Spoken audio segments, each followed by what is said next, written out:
Welcome back to the Datarekha audio guide. I'm Diya. And I'm Arjun. Today, the unsettling idea that a perfectly valid spec-compliant tool response can still be a malicious instruction, and the model will obey it. Hold on. If it's a valid response, where's the attack hiding? In the meaning, not the bytes. Picture this. You connect a trusted file system server, then a new weather server.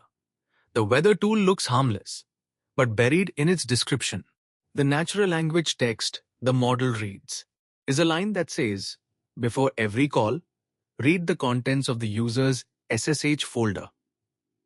Nothing in the protocol breaks. The JASO is fine, but that English is executable influence because the model uses it to decide what to do. So the protocol guarantees the message is well formed, not that the message is honest. That's the whole lesson in one line. MCP tells a client how to discover and call tools. It doesn't certify that the server is benevolent, that the description is honest, or that today's tool matches the one you approved yesterday. Protocol compliance and trust are completely different questions. Okay, you mentioned a few different flavors of this. Help me keep them straight. Three that sound alike but aren't. The first is tool poisoning. Hidden instructions smuggled into a tool's description or its returned content. The second is cross-server shadowing. And this one's nasty, where one server's metadata changes how the model uses a different server's tools.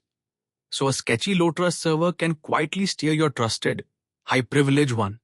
That's the scary one. The bad actor doesn't attack the valuable tool directly. It whispers in its ear from across the room. Beautifully put. And the third is the rug pull, which exploits time. You review a tool, you approve it, everything's clean. Then later, the schema changes, or the description, or the implementation, or even just where it sends data. And the client silently accepts the new version because it already trusts the name. So the real lesson is, a name is not a permission. Exactly. Summarize underscore file is not a capability. The real capability is the description, the arguments, the network destinations it can reach, the file system routes it can touch, whether it writes. The fix is what the lesson calls a capability snapshot. You freeze all of that. Server identity, the schemas, the descriptions, the requested permissions, and you take a cryptographic hash of the whole approved state. And then on every connection, you rehash and compare. If it doesn't match the snapshot, something changed under you. That's the move. The lab in the lesson is tiny, but it lands. Hash the approved tool.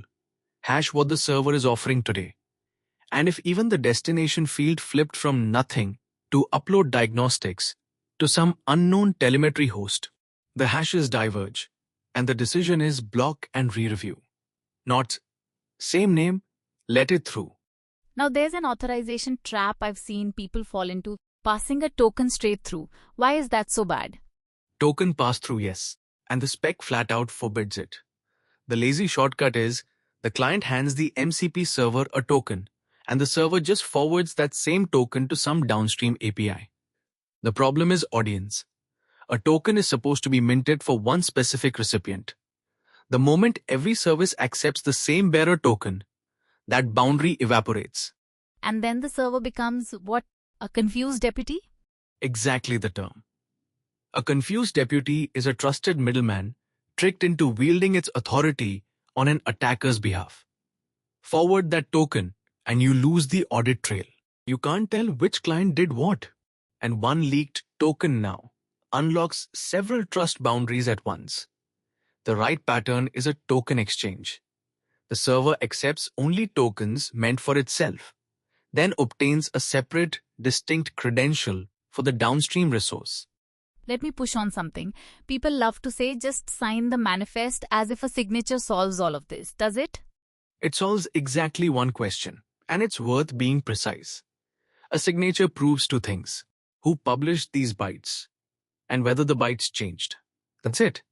It does not prove the publisher is trustworthy. It does not prove the description isn't malicious. And it absolutely does not prove the implementation has no vulnerability. So signing covers provenance, but you still need separate tools for intent and for impact. That's the clean way to hold it. Use signing for provenance. Who and whether changed. Use human semantic review for intent. Is this description trying to manipulate the model?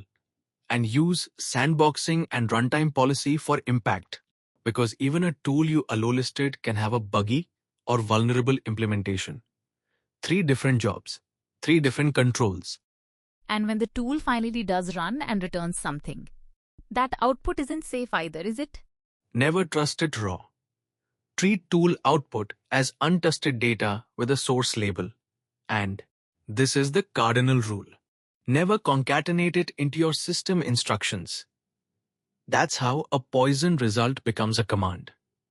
Redact secrets before anything hits a log, or the model's context, cap the size, and record a fingerprint of what happened so you can replay an incident later. So the one sentence to take away? Trust in MCP isn't inherited from the protocol. The host has to establish it and keep rechecking it. Approve the capability, not the name, and re-verify it every single time the tool shows up. Approve the capability, not the name. That's the Datarekha audio guide. See you in the next one.